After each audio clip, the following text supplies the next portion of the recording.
Okay. You're all loosened up, Scott. That's right. 1, 2, 3, 4. Me. Okay, thanks first of all for being here. I know it's difficult. Best part of this, we're on 4 of 5, so we're getting there. We're getting there. One more after this.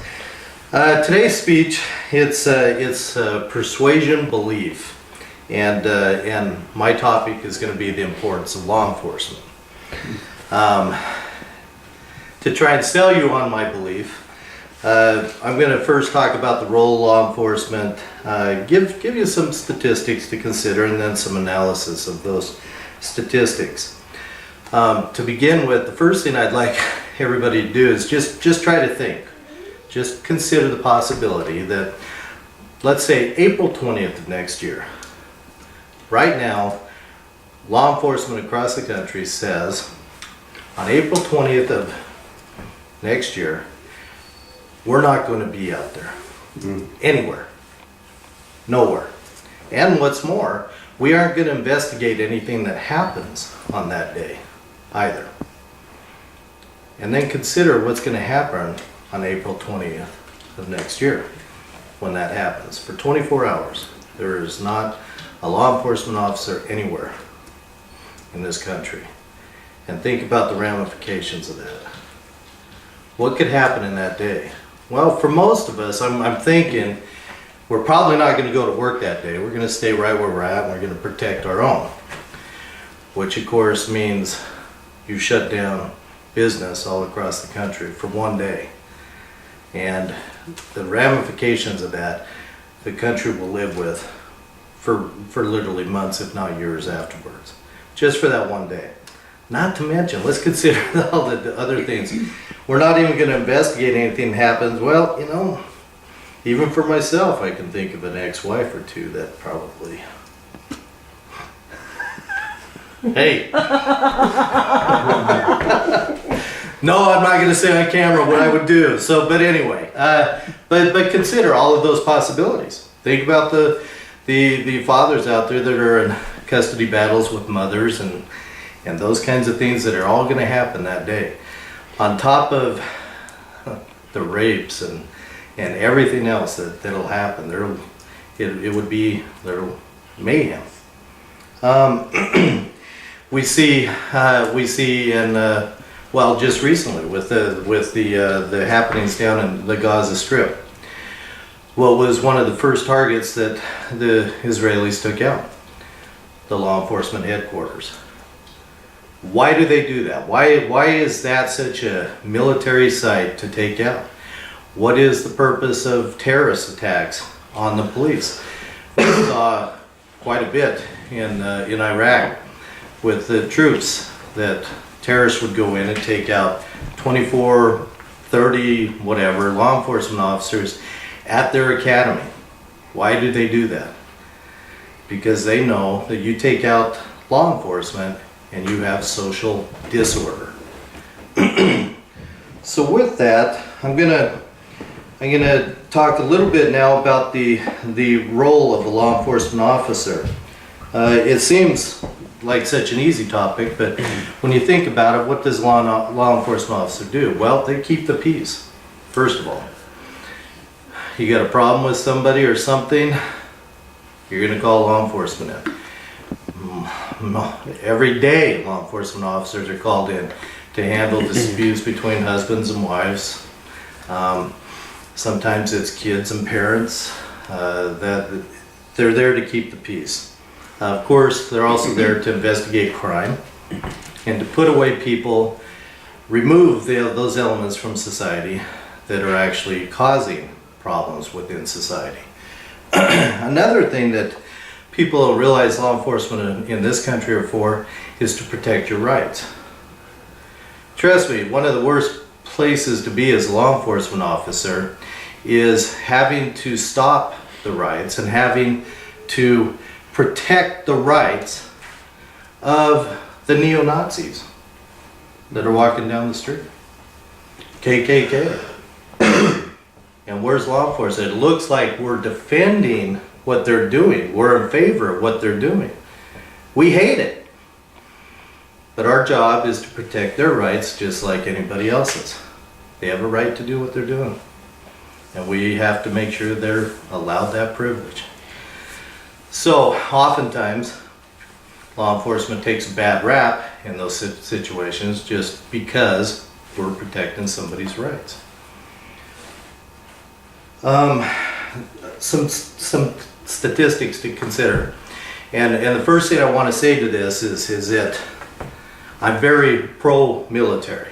I only use these statistics with the military just to make a point. Because right now what our country's doing, I think is great.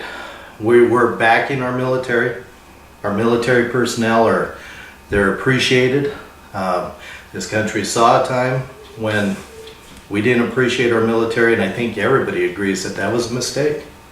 And now they're getting the recognition they deserve. So with that being said,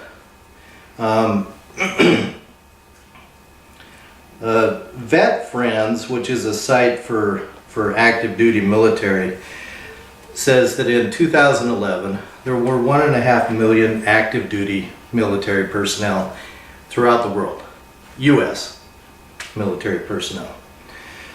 The Department of Defense states that on top of that, there's an additional 1.1 million reserve troops throughout the world.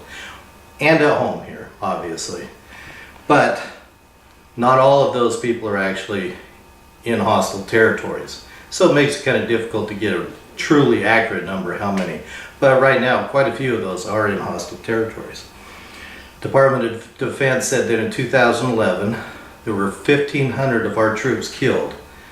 Now, I'm not going to separate it out because it gets a little too complicated. I'll just stick with 1,500. But 1,500 doesn't actually represent the number of our troops that were killed by hostiles. It also includes suicides, it includes accidents that happen. We'll just stick with the number 1,500 for the sake of simplification. So,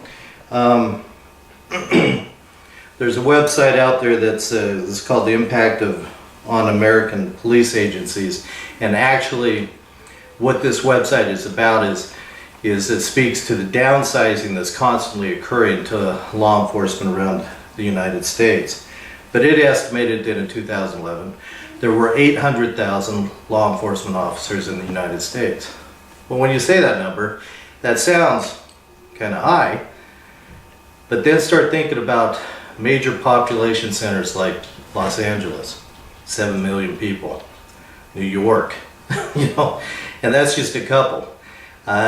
Just in Montana alone, we're approaching 1 million people here, and just a handful of law enforcement officers for all those people. So the number keeps going down, but the expectations keep going up on law enforcement officers. But the National Law Enforcement Memorial tells us that in 2011, 150 officers were killed in the line of duty. Now, these were actual officers killed in the line of duty. This doesn't talk to the officers committing suicides and other things that happen out there. These are actual killed in the line of duty. So, what does that tell us? Well, when you compare those two things, and again, I'm not putting down the military at all, but actually what it tells us is that our war on crime within the United States is actually more deadly than being in our military right now. And we honor our troops, and we should. But not often do we honor our law enforcement officers until they die. When they die, boy, the public comes out, they truly do. It's a wonderful sight. But you don't see a lot of that day to day, especially from a law enforcement officer. In fact, you see just the opposite of that. You're pretty well shunned for what you do. And but it's truly a more deadly job than actually being in our military right now. So, in conclusion, After talking to the role of a law enforcement officer, some of the comparable statistics to try to show the actual relevance of a law enforcement officer within this country and how dangerous the job it really is, I'd leave you with something to consider. Schools. If we don't have order in society, do we have schools? Not at all. In fact, we see that throughout the world right now. In these countries where there is no order in society, they don't have schools. They wish they did, but they don't. Many educators will tell you, yeah, well, education would take care of that. Well, you can't have the education without having order in society. Government. Would you have government without order in society? Absolutely not. There's constantly protests throughout our country and throughout the world for the government and against the government. And without law enforcement there to take those stands and sometimes quell those social disorders, you would have no government. So if you don't have government, would you have a military? No. There's no way that you would have a tax base to be able to fund a military. So you would not have a military without order in society. And you certainly wouldn't have religion. Or you would be compelled to a certain religion. You certainly wouldn't have what we have in this country here. Not to mention financial institutions, there wouldn't be without some kind of order in society. And I hope that I've proven today that without law enforcement, you would not have order in society. Thanks.